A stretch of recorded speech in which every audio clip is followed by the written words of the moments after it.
dares enter my den? We come to seek counsel. Breathe deeply of these herbs and share a vision with me. Of course. Yes. Allow me to puff as well. Those are some powerful herbs. Giving me dark visions. Shall we pack this again? I'm not getting visions. I'm not sure if it's working, wizard. Visions. Visions. Are you seeing what I'm seeing? You making a fool of yourself. Handle your shit, please. No, I can't.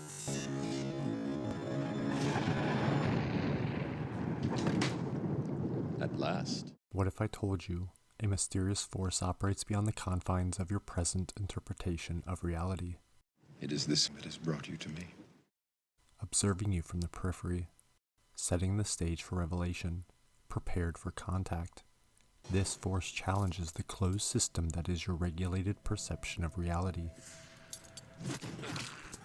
Powerful agents of the system strive to control the flow of information.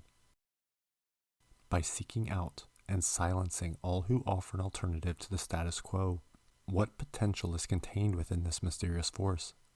It's the question that brought you here. What is required on our part to enable this contact, to hear and answer the call, to be blessed with an opportunity for choice?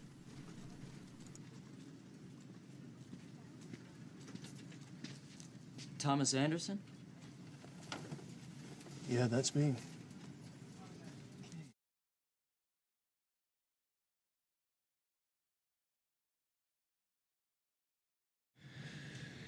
You ever have that feeling where you're not sure if you're awake or still dreaming?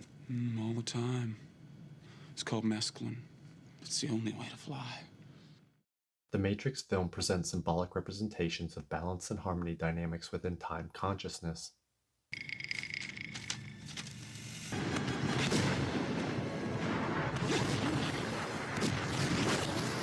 As represented by distinct entities and relationships.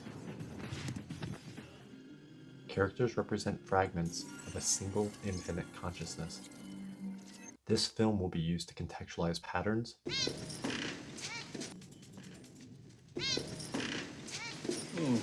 Deja vu. symbols, and opportunities that exist within experience. It serves to teach best practices as we find ourselves operating under similar conditions. My father. Stop. If you know the way broadly, you will see it in all things. The film documents the moment of contact and follows Neo as he enters and navigates the maze.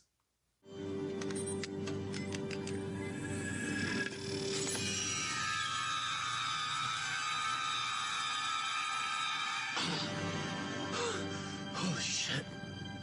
A successful path is revealed. The once complicated maze can now be converted into a single path, guaranteed to reach the journey's end, a labyrinth leading to oneness.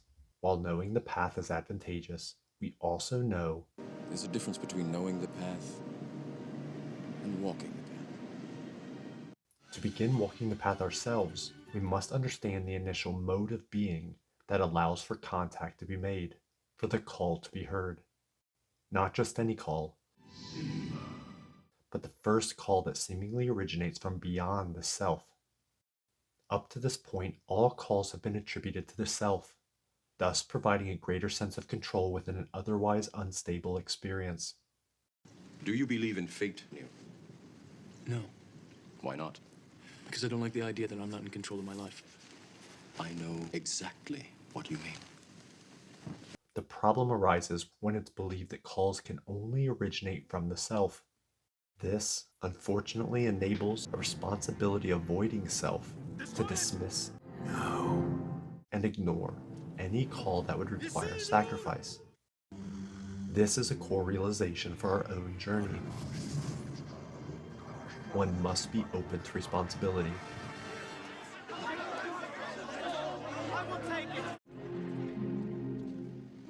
I will take the ring to Mordor. Open to achieving contact with something beyond the self, something greater than the self, something higher than the self. The call will likely present itself in an unexpected and confusing form.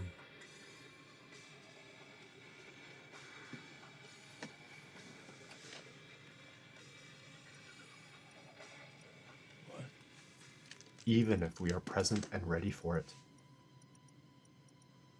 For Neo, the call entered awareness through the internet, a mode of connection. For us, the call enters awareness through conscience, a mode of connection. As you no doubt have guessed, I am Morpheus. It's an honor to meet you. No, the honor is mine.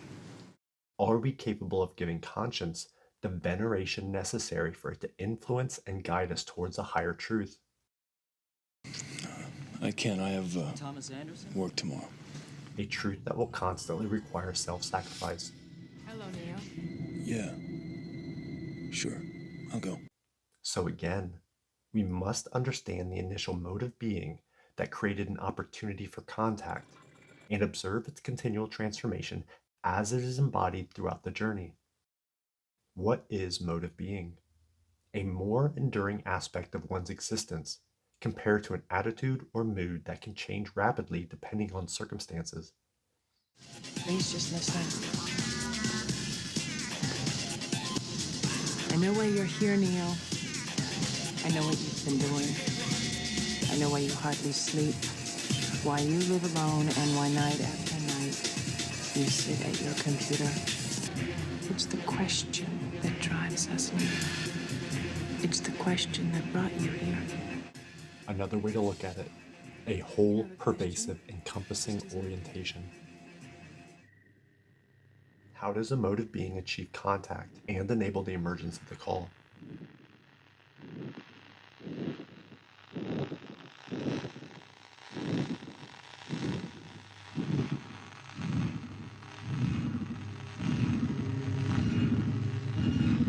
The same way the requisite oxygen, heat, and fuel conditions enable the emergence of fire.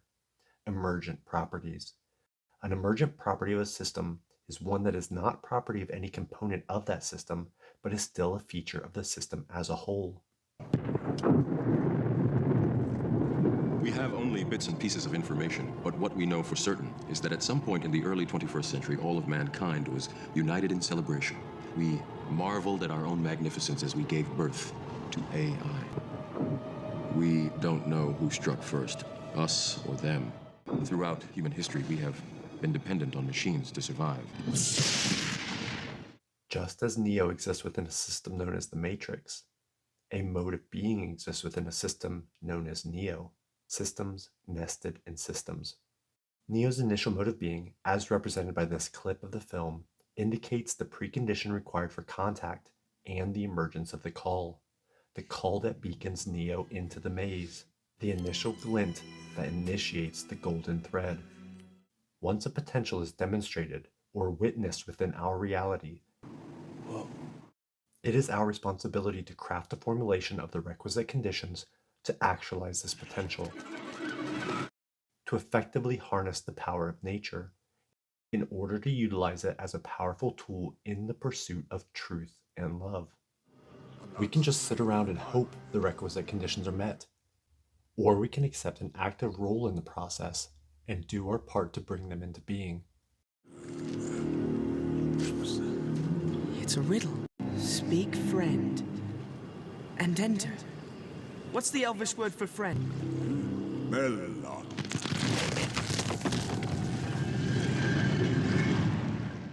This act of participation and formulation is represented by the archetype of the keymaker.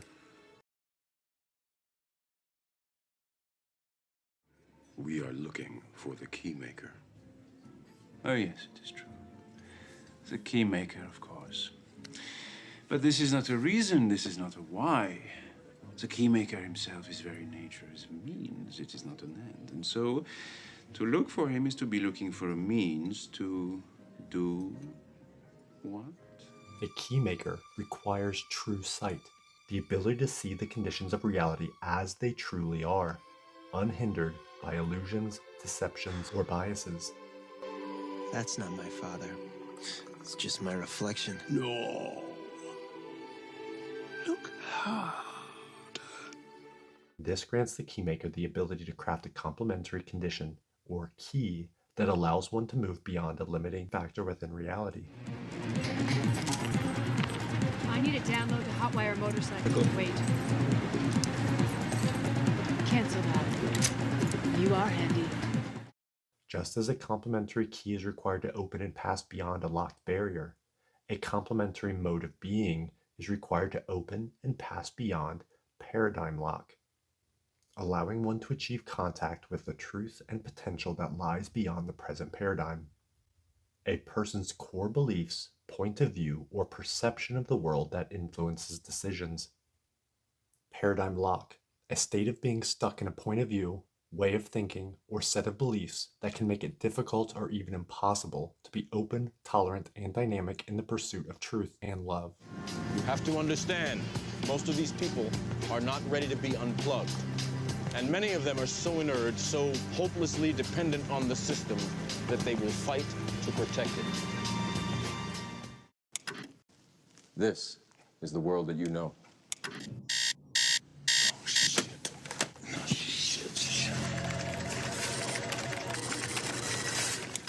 How do we get from this to this? We must understand the difference between the mode of being attributed to Thomas Anderson and the mode of being attributed to Neo. Thomas Anderson as a self is a product of the Matrix.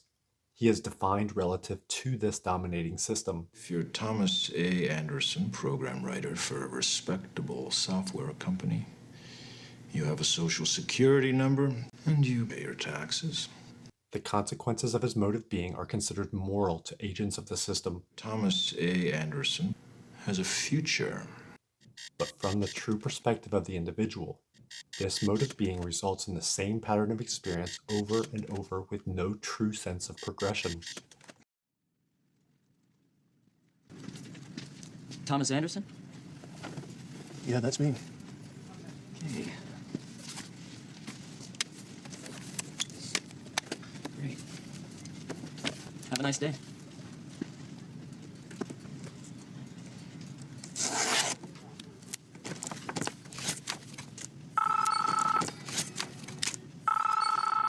A recurrent zero progress insight is a feedback signal from reality, indicating we are on the wrong path. But most cannot or will not bear witness to this signal, let alone integrate its truth. Hello? Hello, Neo. Do you know who this is? Morpheus. Yes. I can guide you, but you must do exactly as I say. What if they... Go, now. No, wait. Neo is the product of an accumulation of integrated truth and the awareness that the self, known as Thomas Anderson, must be sacrificed before one can access the truth and potential that exists beyond it. Remember, all I'm offering is the truth, nothing more.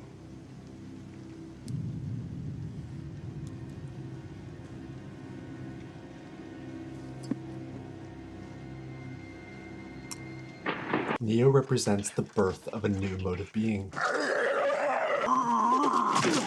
One that dynamically adjusts over time based on an openness and willingness to accept feedback, regardless of the confusion, discomfort, and uncertainty that comes with it.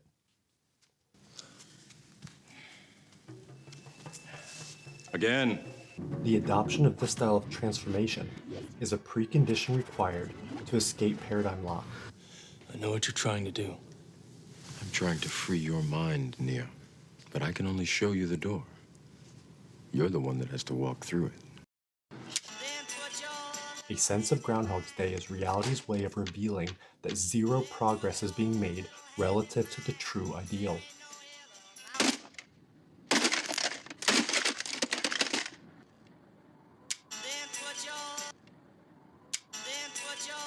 That we are not living truthfully.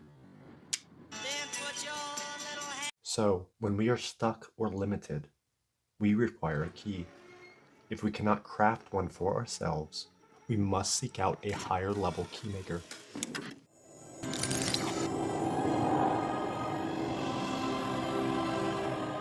You must break the pattern today, or the loop will repeat tomorrow.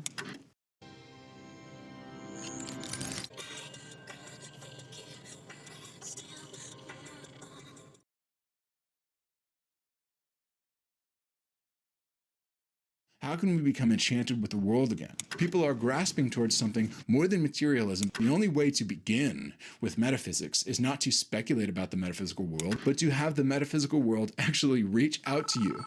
This metaphysical point of contact, revelation, revelation, revelation. God actually deigns to reach down into the material world and manifest himself to those who will accept his self-witness. How does a true ideal come into being? Is it created or discovered through revelation? The master keymaker Michelangelo possessed true sight, but he did not claim to be the creator of ideal form. The excess was removed to reveal the potential that was ever present. Is it possible that the creation of Adam was Michelangelo's venture to portray an exemplary mode of being, a mode of being discovered through revelation, and one in which he himself attempted to epitomize? The earth and Adam's body represent the real. Welcome to the desert of the real. The current conditions of existence, the foundation from which we operate. Adam is shown to be neither in a state of deficiency nor in a state of overindulgence. His base needs are being met. He is fit and represents strength of will, capable of handling challenges as they arise. His head is aligned with the highest peak, a mountain. A gain of elevation is equivalent to a higher perspective, representing higher consciousness. With this comes a higher ideal, a truer ideal, than simply material survival or immediate gratification. Due to this, Adam is able to look away from earthly pursuits.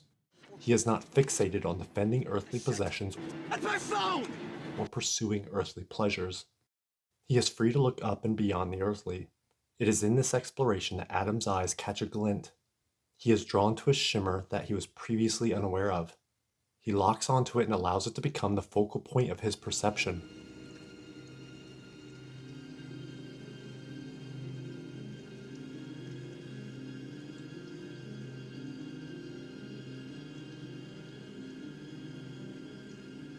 It calls out to him.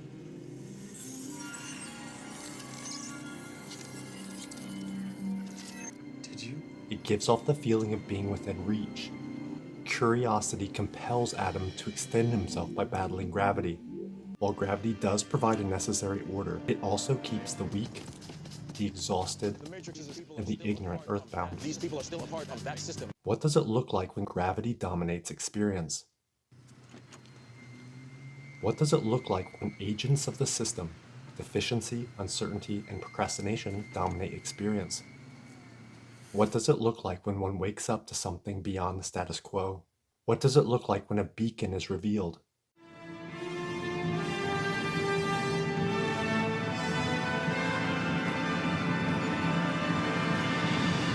What form will this beacon take? Notice this exactly represents Neo's starting position in the film. Neo is not focused on earthly pursuits, unlike Choi, which we will get to in part 4. It will be fun. I promise. He is pursuing a higher ideal, a higher truth, currently represented by a low-resolution image of Morpheus. Notice that this image is not a complete representation of truth, but relative to Neo's experience, it is an appropriate representation based on what is known, based on the truth Neo has integrated through direct experience. Let's increase the resolution to differentiate some of the finer details that currently exist outside of Neo's awareness, as these must be discovered, examined, and understood to optimize the ideal as a whole. Those look like engineering schematics, almost like blueprints. Yes, it is our belief that the message contains instructions for building something, some kind of machine. A machine? That does what, Doctor? Well, we don't know. It might be some type of advanced communication device, or it could be a teaching machine of some kind, or it might turn out to be some kind of a transport.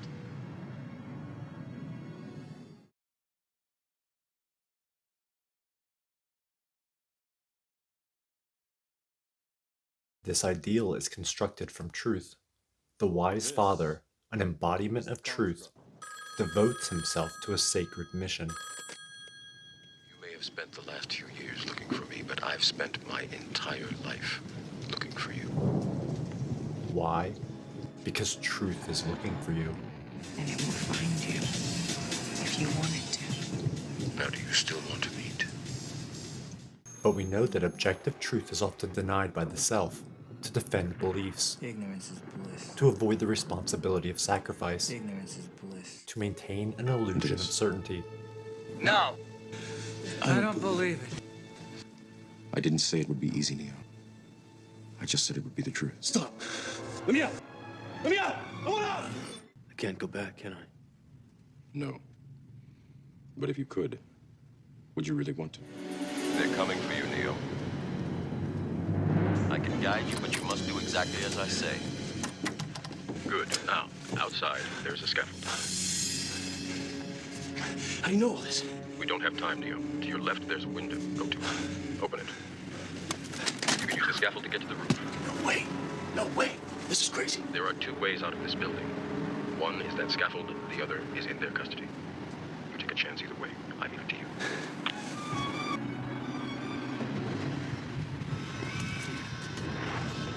So objective truth alone, even from the wise father, is insufficient in its unifying force to bring the will and the true ideal together.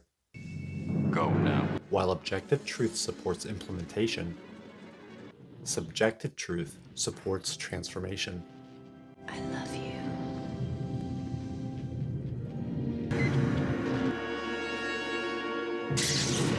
Now get up. This is why the true ideal is composed of both objective and subjective truth in a balanced and harmonious manner. How does the wise father utilize subjective truth to successfully attract Adam to him? Through Eve. You already know. The unifying force, a symbol of love. This is supported in the film. In both instances, Neo abandons the path because of fear. Our way or the highway? Fine. Fear can trigger lower consciousness. I must not fear. Fear is the mind killer. Fear is the little death that brings total obliteration. I will face my fear. I'm permitted to pass over me and through me. Fear can sever the connection to the higher self. Fear can cause one to lose sight of the true ideal. I can't do this. If this happens, the Matrix regains dominance. Limiting beliefs once again become a prison. A prison that you cannot smell or taste or touch. A prison for your mind.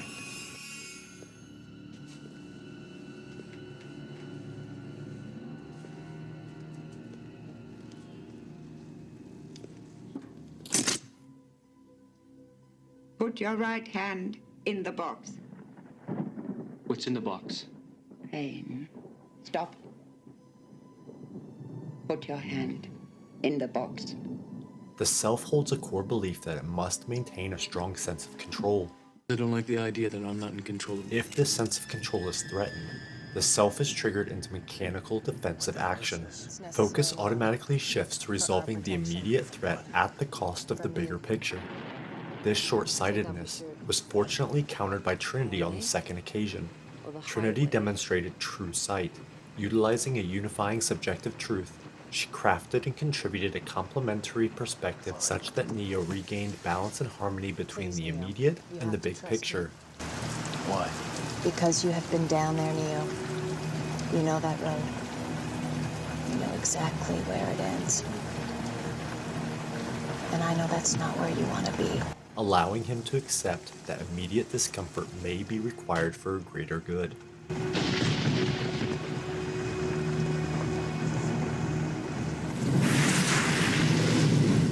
Morpheus, as the wise father, works with Trinity, the unifying force, to bring Neo, strength of will, to an opportunity for higher truth. Warning: the Matrix also utilizes attractive forces. The gravity of unbalanced systems of power. You have a problem with authority. You believe that you are special, that somehow the rules do not apply to you. Obviously you are mistaken. The gravity of the unbalanced masculine. You're 2 hours late. I know. It's her fault. And the gravity of the unbalanced feminine. All traps that maintain the status quo, preventing a higher truth from being discovered.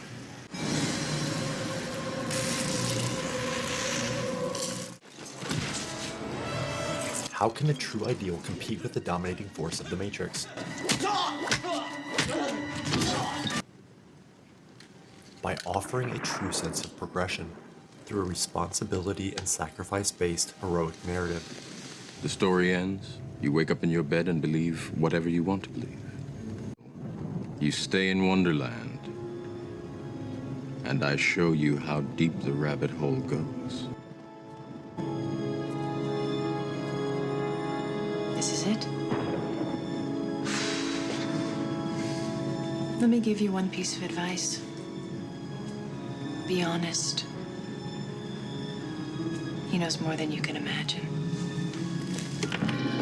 While the ideal is composed of truth, at last, it is powered by love, thus creating true potential. This is the world that you know. Good morning. When you look back, Truman, the happiest day of our lives. You've been living in a dream world. This isn't real. What is real? How do you define real? If you're talking about what you can feel, what you can smell, what you can taste and see, then real is simply electrical signals interpreted by your brain. Objective attractiveness may seem sufficient in a world dominated by appearances. She doesn't talk very much, But once one wakes up to a world with depth beyond appearances, the heart must be attracted to the idea of exploring this depth. Hi. And the heart must resonate with the experience found in this depth. I'm Truman Burbank. Yeah, I know. How do you know their name? I know a lot about you. If we don't go now, it won't happen. Do you understand? So what do you want to do? An ideal that is subjectively attractive is more capable of maintaining the attention and focus of the will. This is why Adam's eyes are locked with Eve's. Truth has harnessed her power for the ideal as a whole. Meanwhile, the eyes of the wise father are focused on the pursuit of contact, the unification between the will and the true ideal. The wise father is doing his part to ensure this contact.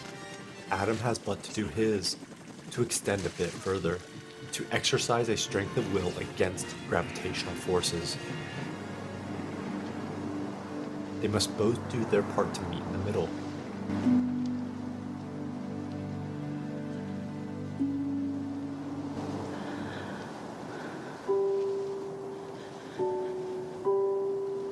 Hi, Sparks. Dad?